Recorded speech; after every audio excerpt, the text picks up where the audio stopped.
Understanding reduced relative clauses. Active versus passive verbs.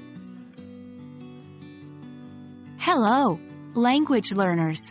Today, we're going to delve into a fascinating area of English grammar that often confuses even the most seasoned students: reduced relative clauses. In particular, we'll be focusing on a common pitfall within this topic: confusing active and passive verbs. So, if you've been struggling with this, you're in the right place. Let's jump in. First, let's make sure we all understand what reduced relative clauses are. In English, we use relative clauses to give more information about a noun. These clauses can be reduced, or shortened, by removing certain parts of them. This is where confusion can often occur, especially when it comes to active and passive verbs.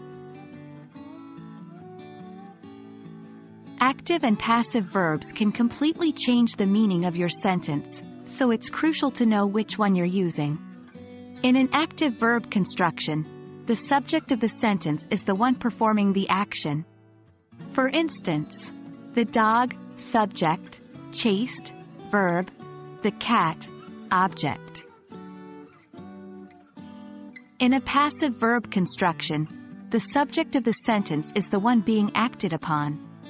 Using the same example in the passive voice, we have: the cat, subject, was chased, verb, by the dog, agent.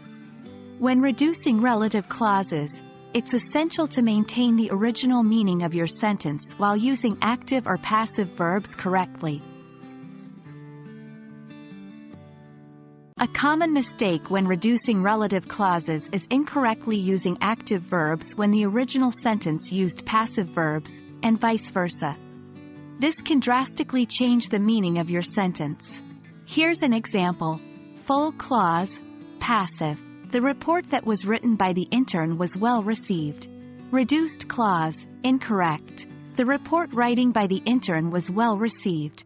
Reduced clause, correct. The report written by the intern was well received.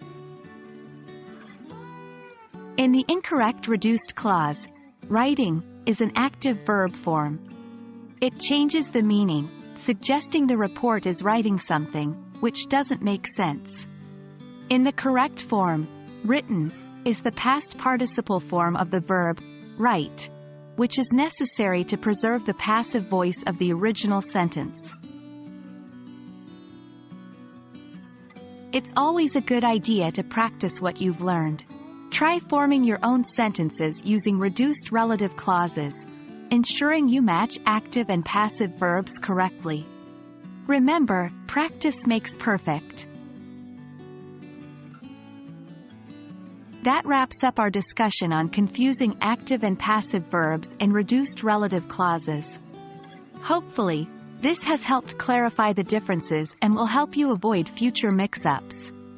Remember, English is a tricky language, and even native speakers make mistakes. Keep practicing, and you'll continue to improve. Thanks for watching, and happy learning.